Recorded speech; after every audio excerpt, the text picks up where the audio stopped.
mayo. Vamos a hablar con Federico Glustein, él es economista, está conectado con nosotros. Hola Federico, ¿cómo estás? Buenas tardes, Paz. Muchas gracias por la invitación. No, gracias por estar con nosotros. Contanos cómo viene el dólar.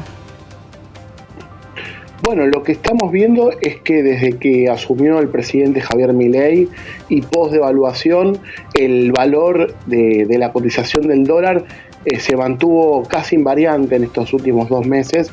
Es decir, que desde que asumió hasta el día de hoy, tenemos, como bien vos dijiste, las cotizaciones, un dólar blue cercano a los 1.100 pesos, casi post-devaluación estuvo al mismo valor. El dólar MEP está cerca de los 1.050 pesos, un poco más bajo que post-devaluación, igual que el contado con liquidación, que está en torno a los 1.100 pesos. Eso en gran parte es un resultado de las medidas económicas hasta aquí adoptadas, que lo que hicieron fue que haya una gran oferta de divisas en todos los segmentos y obviamente la demanda a causa de esta recesión está bajando. Por lo tanto, la gente se desprende de dólares porque necesita pesos para pagar obligaciones. Claro, por la inflación también que estamos viviendo en nuestro país, que estos cambios también hace que baje el dólar, ¿o no?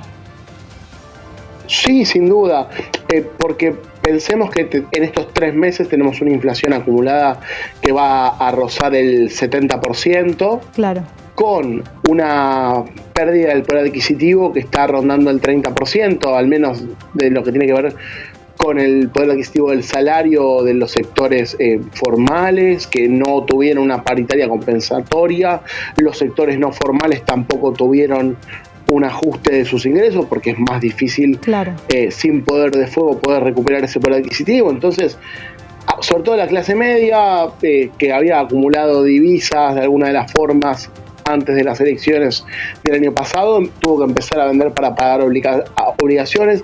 Lo mismo le pasó a las pymes, por supuesto, que en un escenario como el actual que estamos comentando, con un 70% de inflación acumulada, una recesión fuerte, caída de la actividad, caída del consumo, caída de la inversión, obviamente tienen que sacar, como decimos siempre, ese canuto que está guardado, claro, y esa oferta que está creciendo hace bajar a las cotizaciones.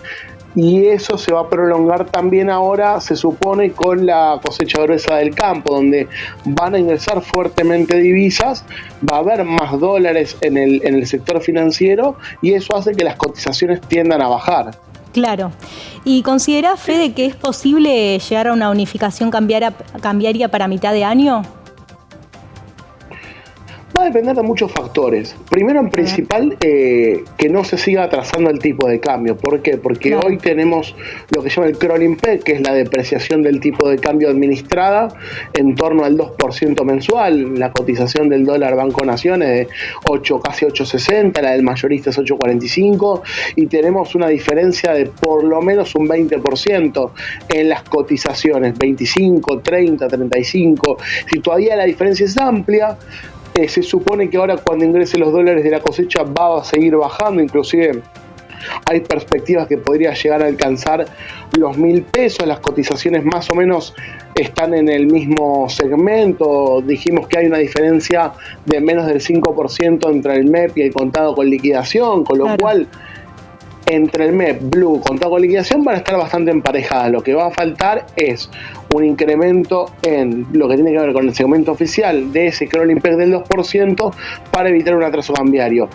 ¿Qué se supone que va a pasar a mitad de año? Bueno, a mitad de año vamos a tener un ingreso de dólares mayor que el año pasado, porque este año la sequía no impactó tanto como el año anterior.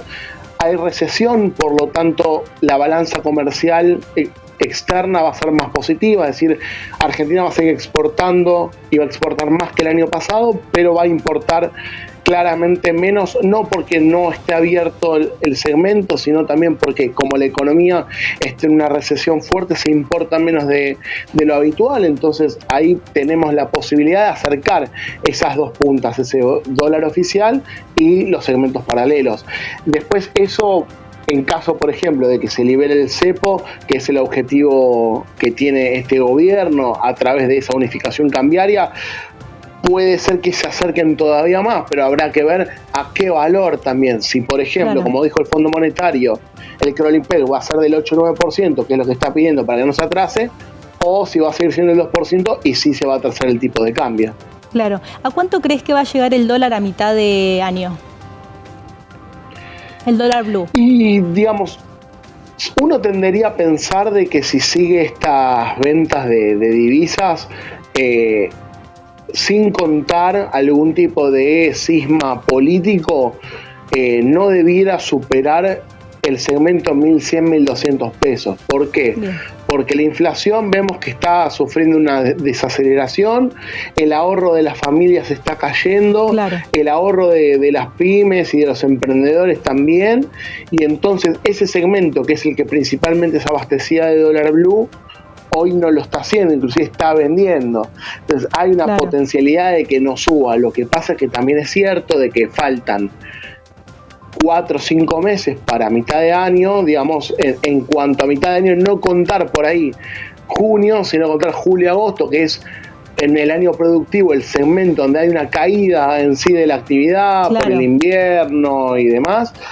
Entonces, contando por ahí una inflación en baja, pero contándola en sí mismo en un dígito, no creo yo y no creemos en general de que vaya a haber un salto fuerte. Claro. Siempre y cuando, como decimos, las condiciones políticas sigan siendo las actuales. Si hay un cambio, obviamente todo esto que estamos diciendo se va a borrar de un plumazo. Claro, exactamente. Bueno, esperemos que el dólar se siga manteniendo. Gracias, Fede, por estar con nosotros.